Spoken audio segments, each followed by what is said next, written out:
구약 1046면 정도에 있는 이사야 66장 1절에서 4절, 저 한 절, 여러분 한 절 교독하시겠습니다. 여호와께서 이와 같이 말씀하시되 하늘은 나의 보좌요 땅은 나의 발판이니 너희가 나를 위하여 무슨 집을 지으랴. 내가 안식할 초소가 어디랴. 나 여호와가 말하노라. 내 손이 이 모든 것을 지었으므로 그들이 생겼느니라.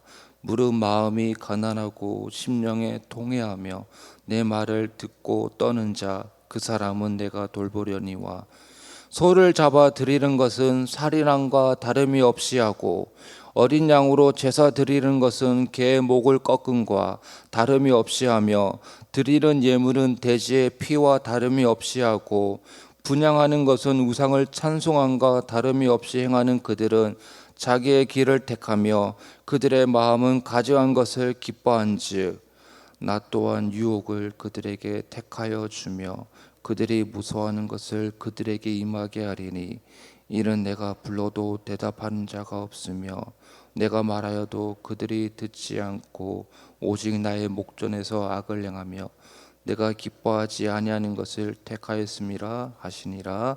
아멘.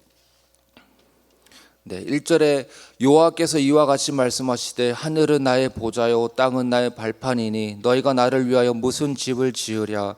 내가 안식할 초소가 어디랴. 여기서 하늘은 나의 보좌요 땅은 나의 발판이니 라고 했습니다. 그래서 하늘과 땅은 이 세상 전부를 의미합니다. 그런데 하나님이 하늘을 자신의 보좌로 삼고 땅을 자신의 발판으로 삼았으니 하늘과 땅, 즉 온 우주 가운데 하나님의 임재가 가득하다. 그래서 그분의 임재가 미치지 못하는 영역은 없다. 그리고 하나님은 무소부재하시다라는 의미입니다. 그렇게 너희가 나를 위하여 무슨 집을 지으랴. 내가 안식할 처소가 어디랴 라고 말씀하십니다. 즉 하나님이 거하실 집 그리고 안식할 처소가 필요 없다는 것입니다. 왜냐하면 하나님의 임재가 미치지 않는 곳은 없기 때문에 그분은 어디에나 계시며 어디에나 임재하고 계시기 때문입니다. 이 말은 성전이 아예 필요 없다라는 의미가 아니라 하나님의 무소부재를 강조하기 위함입니다. 이스라엘 백성은 하나님을 위한 집을 만들고 처소를 만들면 그리고 그곳에서 예배만 드리면 하나님을 향한 의무를 다하였다라고 생각을 하였습니다. 성전에서 제사를 드리면 무엇을 하든 괜찮다고 생각을 하였습니다. 그것이 3절에 나오는데요. 소를 잡아 드리는 것은 살인함과 다름이 없이 하고 어린 양으로 제사를 드리는 것은 개의 목을 꺾음과 다름이 없이 하며 드리는 예물은 돼지의 피와 다름이 없이 하고 분향하는 것은 우상을 찬송함과 다름이 없이 행하는 그들은 자기의 길을 택하며 그들의 마음은 가증한 것을 기뻐한즉. 여기서 이스라엘 백성들은 소를 잡고 어린 양으로 제사를 드리고 또 예물을 드리고 분향하고 이 모든 것은 성전에서 예물을 제사를 드리는 것과 관련이 있습니다. 즉 하나님을 예배하고 있다라는 것입니다. 여기까지는 문제가 없습니다. 너무나 잘하고 있습니다. 문제는 그 다음입니다. 이렇게 하나님을 예배하면서 예배하는 것으로 끝나지 않고 동시에 우상 숭배를 하고 있습니다.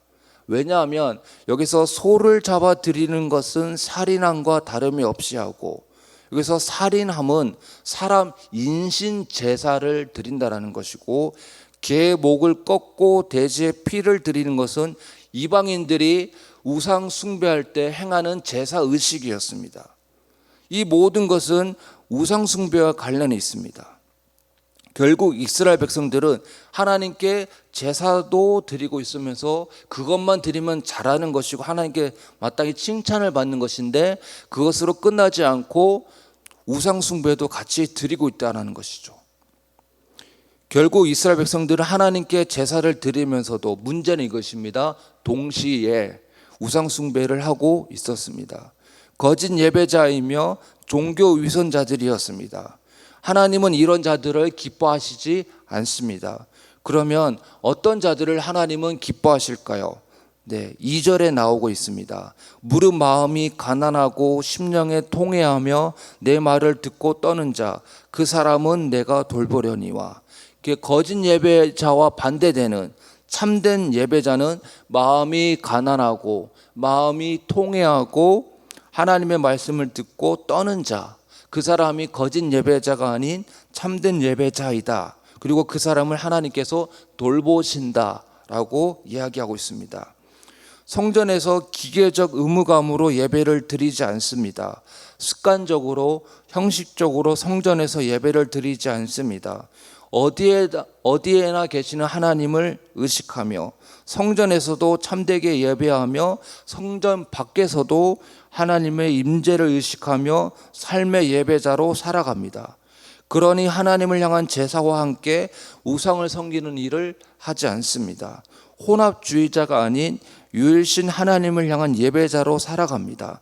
어디에나 계시는 하나님을 의식하며 성전에서 예배드리는 것으로 끝나지 않고 삶의 어느 곳에서 하나님의 말씀을 듣고 떠는 자로 살아갑니다. 한마디로 참된 예배자로 살아갑니다. 우리도 이런 참된 예배자로 살아갈 수 있기를 바랍니다. 같이 기도하시겠습니다. 하나님은 성전에서만 계시지 않는다는 사실을 우리가 기억하게 하여 주시옵소서. 성전 안이든 밖이든 그 어느 곳에 있든지 하나님을 하나님으로 인정하며 하나님을 참되게 예배하는 자로 살아가게 하소서. 종교 혼합주의자가 아닌 하나님만을 유일신으로 믿으며 하나님을 하나님으로 예배하는 참된 예배자가 되게 하여 주시옵소서. 늘 마음이 가난하고 심령에 통회하며 말씀을 듣고 떠는 자가 되게 하여 주시옵소서. 그리하여 거짓 예배자가 아닌 참된 예배자로 오늘 이 하루도 그리고 앞으로 남은 생애도 그렇게 살아가게 하여 주시옵소서. 이 모든 말씀 예수 그리스도의 이름으로 기도합나이다. 아멘.